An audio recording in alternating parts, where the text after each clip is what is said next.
Albert Camus fue un escritor francés nacido en Argelia, autor de novelas, ensayos y obras de teatro. Sus escritos giran alrededor de su propia conciencia sobre el destino del ser humano, desarrollando de este modo una filosofía del absurdo de la condición humana. Esta corriente de pensamiento se oponía a cualquier ideología que alejara al hombre de lo humano, ya se tratara de una religión o un sistema político. Camus empezó a ser conocido en 1942, cuando se publicó su novela corta El extranjero, ambientada en Argelia, la cual reflejaba la influencia que sobre él tuvo el existencialismo. Tal influencia se ve materializada en una visión del destino humano como absurdo.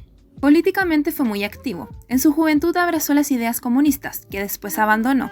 También durante la Segunda Guerra Mundial se aplicó en los acontecimientos del momento. Militó en la resistencia y fue uno de los fundadores del periódico clandestino Combat, además de ser su director y editor entre los años 1945 y 1947. Sus primeras obras de teatro, El malentendido y Calígula, prolongan esta línea de pensamiento que tanto debe al existencialismo respectivamente. Sus ideales le causaron más de un problema en un momento social y políticamente convulsivo, presidido por la Segunda Guerra Mundial. Sus obras se caracterizan por un estilo enérgico y preciso, mediante el cual él desarrolla una reflexión sobre la condición humana y lucha contra las ideologías y abstracciones que alejan al hombre de su condición como tal, lo que Camus denominó filosofía de lo absurdo, lo cual él mismo definió como la distancia que medía entre la búsqueda de un sentido por parte de los seres humanos y la absoluta indiferencia del universo ante esta cuestión. El absurdo es la búsqueda de significado a algo que simplemente no lo tiene. Como dato curioso, podemos decir que Albert Camus fue un gran aficionado al teatro. Tal fue su punto que llegó a fundar una pequeña compañía compuesta por aficionados que representaban obras clásicas ante trabajadores, a la cual llamó el Teatro del Trabajo, nombre que posteriormente cambió por el Teatro de Equipo.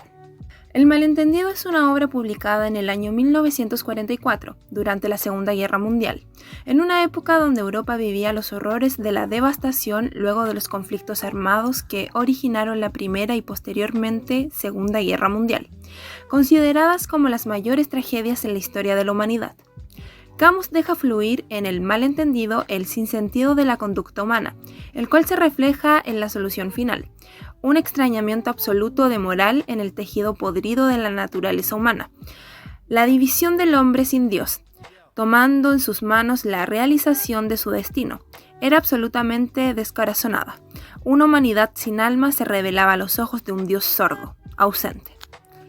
La obra se desarrolla en un principio con dos mujeres, una madre y la hija. Ambas viven solas en un lugar sin vida y desolado. Manejan una habitación cuyo fin a primera vista es el de arrendarla, pero dicho negocio familiar esconde un oscuro secreto, el cual se basa en asesinar a los huéspedes que se quedan para robarles el dinero. Dichos robos tienen como objetivo juntar dinero para salir de ese pueblo en el cual son infelices, sobre todo el personaje de la hija.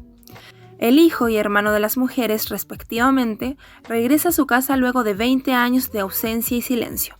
Quiere compartir con ellas su riqueza, hacerlas felices, por lo que decide no revelar su identidad, así que se presenta como un huésped más, también por la incertidumbre de cómo sería el recibimiento de su familia luego de años de ausencia.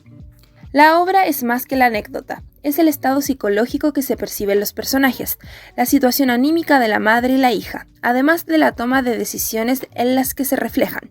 Una, su cansancio infinito y desesperanza, y en la otra, el ansia por escapar de la muerte única y eterna, la del espíritu.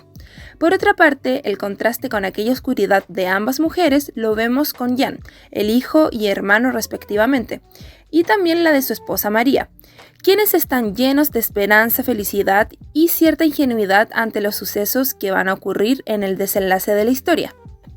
Y por último podemos ver el personaje del criado, el cual presenta una presencia fantasmal, incluso a veces sobrehumana, en sus apariciones. Dicho personaje observa, escucha y está presente en momentos claves. En el caso de la madre podemos ver su cansancio, tanto de cuerpo como de alma, con una vida llevada al límite e indiferente hacia el mundo, cuyo único deseo al que aspira es el de descansar de la vida. Por otra parte, vemos a Marta, la hija, la cual es la figura misma de la muerte del espíritu, sin remordimiento alguno y con aspiraciones desde una inmensa soledad y deseo por conseguir algo más de lo que tiene en su vida. Sin duda alguna, Jan logra darnos esa pizca de ingenuidad en un contexto donde el caos se hace protagonista. Él decide presentarse frente a su madre y hermana luego de 20 años de ausencia. Un poco torpe e iluso, espera ser reconocido, lo cual no ocurre, y lo lleva a un final trágico, al decidir pasar la noche como huésped sin dar su verdadera identidad.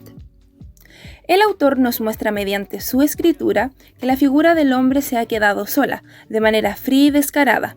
Todo eso lo podemos reafirmar en la escena final, donde la esposa de Jan, María, se entera del crimen y pide ayuda de manera impetuosa, luego de la muerte de su ser amado, frente a la crueldad y la indiferencia del mundo. Le ruega ayuda a Dios, a lo que acude a su llamado solo para responderle con un terrible y seco no. El malentendido nos pone en escena el cuestionamiento propio del existencialismo al hacer un análisis crudo de la condición humana, el libre albedrío, la responsabilidad afectiva e individual sobre el destino, además del uso de la voluntad en la toma de decisiones que revelan el tamaño moral de los individuos y el mundo.